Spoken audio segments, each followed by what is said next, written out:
compañeros y compañeras. Mi nombre es Mayra y soy parte del equipo número 5. El día de hoy a mí me toca empezar con esta presentación.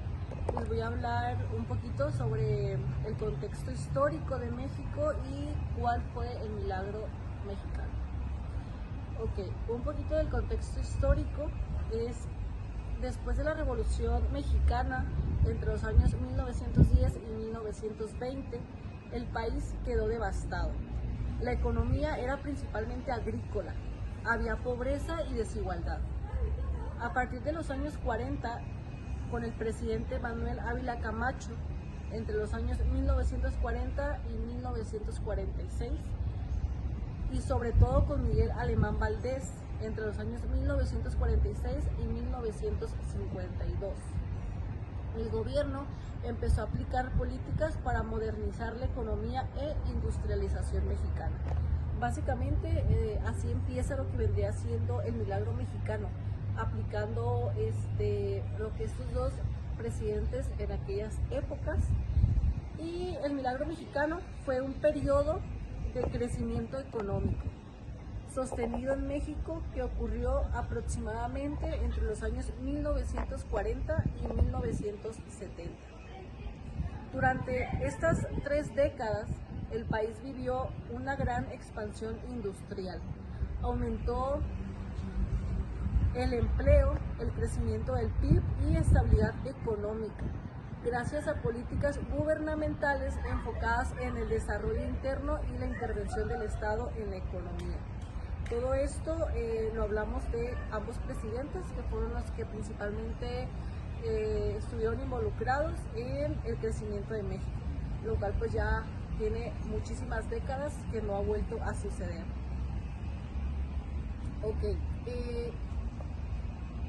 El milagro económico funcionó principalmente por el modelo económico que se aplicó. Se llamó sustitución de importaciones, que en abreviatura sería ISI. Eso significa que México buscó producir dentro del país los productos que antes compraba en el extranjero. Esto pues se podría decir que fomentó mucho el comercio entre mexicanos. Por lo tanto, las tierras y todo lo que involucraba un poquito como a lo agrícola se explotó mucho, entonces la economía entre mexicanos creció. Principales características del modelo fue la fuerte intervención del Estado. El gobierno controlaba sectores estratégicos como la energía, el transporte, las telecomunicaciones y banca. La segunda fue el proteccionismo, que se impusieron aranceles, barreras comerciales para proteger a las industrias nacionales de la competencia extranjera. Esto pues básicamente fomentó que el comercio fuera dentro del país y no con el extranjero. Otra fue la inversión pública. Se construyeron carreteras, presas, escuelas y fábricas. Esto ayudó a generar empleos y a mejorar la infraestructura del país. Otra de las características fue la estabilidad macroeconómica. El peso mexicano se mantuvo estable por muchos años. Un dólar equivalía a 12.50 pesos durante casi 20 años, lo cual sabemos que en la actualidad el dólar puede variar entre los 18 hasta los 20 pesos mexicanos. Por último, una de las características fue el apoyo al campo y a la educación. Aunque la prioridad era la industria, se realizaron programas agrícolas y educativos para impulsar el desarrollo social. Esto fue un poquito como el tema de la agricultura, enseñar cómo ser agrícola, igual que esto iba de la mano con la pesca, con la ganadería, se veía un poquito más este tipo de materias sociales. Los resultados del milagro mexicano fue que durante un periodo México vivió una de las etapas de mayor prosperidad económica de su historia moderna. Hubo mucho crecimiento del PIB, alrededor del 6% anual durante 3 décadas, o sea, 30 años. La industrialización acelerada fue el país que pasó de ser agrícola a industrial y a urbano. Fue la expansión de la clase media, modernización de las ciudades, se construyeron grandes obras públicas como el metro de la Ciudad de México en 1969, hubo mayor estabilidad política. El PRI, Partido Revolucionario Institucional, mantuvo el control y garantizó continuidad políticas. Lo que se vio aquí un poquito fue lo de la clase media, el crecimiento. ¿A qué se vio esto? Como el Estado, los gobiernos del Estado impulsaron mucho el consumismo dentro de dicho Estado. Esto impulsó que, por ejemplo, los comerciantes que podrían ser deambulantes o inclusive ganaderos de leches, tierras, impulsó a que su venta creciera. Entonces esto hizo que de ser clase baja a vivir con las ventas diarias, pasara a ser clase moderna, que eso pues fue como uno de los mayores logros de México. O sea, que gente de bajos recursos pudiera vivir una vida un poco más estable, económicamente hablando. Ok, los problemas que presentó esta época y que fue el final del milagro mexicano fue que, a pesar de sus logros, el modelo también generó desequilibrios y desigualdades. Los beneficios se concentraron en las ciudades, mientras el campo quedó rezagado. Hubo dependencia del petróleo y del gasto público. Las exportaciones eran limitadas, lo que causó problemas en divisas. Creció la desigualdad social, mientras algunos sectores prosperaban, muchos seguían en la pobreza. Y esto pues básicamente es un poquito como de la demanda. Vaya, no todos los sectores tenían la misma demanda, entonces ahí se fue viendo el desequilibrio económico en diferentes sectores. Y bueno, el modelo empezó a debilitarse en los años 70, especialmente durante el gobierno de Luis Echevarría, entre los años 1970 a 1976, cuando aumentó la inflación, la deuda y el desempleo. Finalmente, la crisis económica de 1976 marcó el fin del milagro mexicano. Y con esto pues concluyó lo que fue una de las etapas mayor. Bueno, yo les hablaré sobre la transición hacia la liberación, apertura comercial y reforma de los años 80 a 90. Como punto número 1, tenemos el fin del milagro mexicano y la crisis de 1982. Durante los años 40 a los 70, México vivió lo que se llamó el milagro mexicano, un periodo de crecimiento estable impulsado por la industrialización por sustituciones de importaciones. El Estado protegía la industria nacional con altos aranceles y controlaba la empresa estratégica. Sin embargo, a finales de los 70, ese modelo empezó a mostrar sus límites. La economía dependía del petróleo, el gasto público creció demasiado y México se endeudó con el exterior. En 1982, con la caída del precio del petróleo y el aumento de las tasas de interés de intereses internacionales, el país declaró la suspensión de pagos de la deuda externa.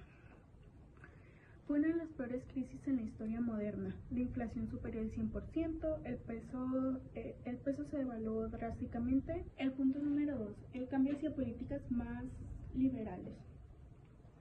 A partir de los gobiernos de Miguel de la Madrid y Carlos Salinas de Gortari, México adoptó políticas inspiradas en el llamado Consenso de Washington, que promovió la apertura al comercio exterior, la disciplina fiscal y la reducción del papel del Estado en la economía. Se inició un proceso de reforma estructural. Se redujeron los aranceles de importación de un promedio de 100% en 1985 a menos del 20% en 1990. Se privatizaron más de 1000 empresas estatales, incluidas Telmex, bancos y siderúrgicas. El gobierno también liberalizó el tipo de cambio y promovió la inversión extranjera directa. Estos cambios buscaban modernizar la economía, atraer capitales y hacer más competitividad. Número 3 está la apertura comercial e industrialización orientada a la exportación. Una de las estrategias clave fue orientar a la industrialización hacia las exportaciones. México lanzó el programa de maquiladoras, que permitía a empresas extranjeras instalar plantas en la frontera norte para ensamblar productos con insumos importados y luego exportarlos. Gracias a estas políticas, las exportaciones manufactureras pasaron a representar solo el 25% del total en 1980 a más del 80% en los años 90. En 1983, las exportaciones totales fueron uno de los 21.000 millones de dólares y para 1993 ya superaban los 50.000 millones de dólares. La inversión extranjera directa también creció de manera notable, especialmente en el sector automotriz y electrónico. En el punto número 4 está la reforma del sector público y disminución del proteccionismo. El Estado redujo su intervención directa en la producción. Empresas como Telmex, Aeromex, Banamex y Altos Hornos de México fueron vendidas a particulares. Además, se reformaron leyes laborales y fiscales para atraer más inversiones. El mensaje era claro: México debía ser un país abierto, competitivo y delineado con las nuevas reglas del mercado global. Sin embargo, eso también trajo problemas. Aumentó la desigualdad social, ya que los beneficios se centraban en los sectores exportadores, rezago tecnológico y baja inversión en innovación y dependencia de crecimiento del mercado estadounidense. En el punto número 5 están las ventajas y problemas del nuevo paradigma. Entre las ventajas, México logró integrarse a las cadenas globales de producción, generó empleos en la frontera norte y estabilizó la economía después de la crisis. Pero entre los problemas destaca que la productividad creció lentamente, hubo muchas pequeñas empresas nacionales y que no pudieron competir con productos importados, y sobre todo la economía se volvió altamente dependiente de las exportaciones hacia Estados Unidos, que hoy absorben más del 80% de las exportaciones mexicanas. En el punto número 6, el camino hacia el TLCAN y el TMEC. Todo este proceso preparó el terreno para la firma del TLCAN, el TLCAN, en 1994, junto con Estados Unidos y Canadá. Una de las principales novedades del TMEC hacia el TLCAN es que este no es un solo renovación del TLCAN, sino que es una actualización profunda. A continuación les estaré hablando de los cambios principales y los nuevos capítulos de este. El capítulo laboral es el que establece las mejores condiciones de trabajo, la libertad sindical y el aumento de salarios, establecida aquí en México. El capítulo ambiental, obliga a los 3 países a cumplir con las normas ambientales internacionales y a proteger la biodiversidad. El comercio digital es una de las mayores innovaciones del TMEC. Esta protege al flujo de datos, prohíbe los aranceles al comercio electrónico y los favorece a empresas tecnológicas y de servicios digitales.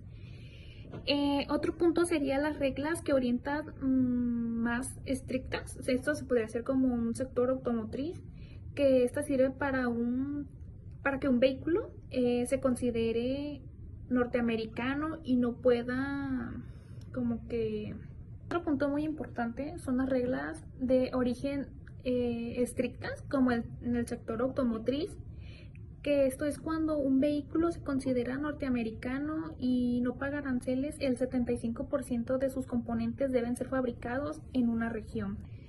Otro punto también sería como la integración de cadenas de valor en América del Norte, Esta es como una iniciativa que más que insumos y procesos productivos se queden dentro de la región. Esto también reduce como la dependencia de proveedores asiáticos y esta fortalece como que la industria regional. Ahora bien, el impacto del TEMEC en México. En industria y el empleo, este es el sector automotriz que ha tenido que reorganizar su cadena de producción, invirtiendo en su tecnología y mejorando sus condiciones laborales. En el comercio exterior, México se considera como uno de los principales comerciales de Estados Unidos. Ahora, en las pequeñas y medianas empresas, el TEMEC incluye un capítulo específico para apoyar a las pymes. Esta facilita su participación en cadenas globales de valor de comercio y electrónico. En temas ambientales y laborales, en México ha debido reformar su legislación laboral, esto como por ejemplo la reforma laboral en el 2019. También se fortalece los derechos sindicales, la transparencia y la democracia sindical. Ya para concluir esto, el TEMEC representa una modernización del antiguo TLCAN, adaptando al comercio norteamericano a los retos actuales.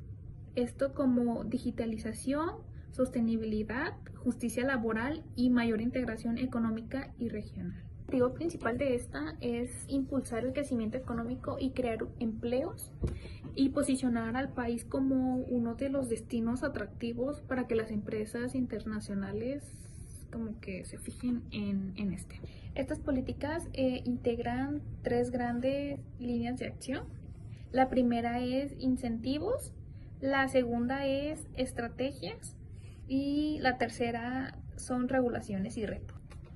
Ahorita les hablaré un poco sobre los retos presenciales, que son los más importantes. El primero es la necesidad de mayor innovación. Esto es cuando México aún depende mucho de la manufactura tradicional y necesita investigar más en la ciencia, tecnología e innovación. La segunda sería mejorar la productividad. Esto es cuando las empresas mexicanas deben modernizarse para competir con Estados Unidos y Canadá. El tercero sería el cumplimiento de estándares laborales, tanto medioambientales, que esto es como adaptarse más a las existencias del TEMEC para requerir cambios como profundos en la legislación y en la cultura laboral.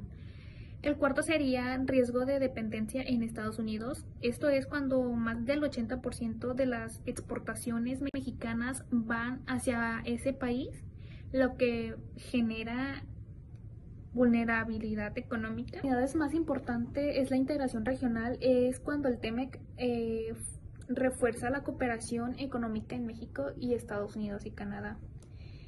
La segunda es la escala industrial. Esta es a la llegada de nuevos inversionistas que genera empleos tecnológicos y crecimiento local. El tercero es el acceso del mercado amplios. En México puede vender productos en los que los 3 países norteamericanos sin ser aranceles. El cuarto sería la fortalecización del comercio digital. Esta es cuando las nuevas reglas del TEMEC impulsan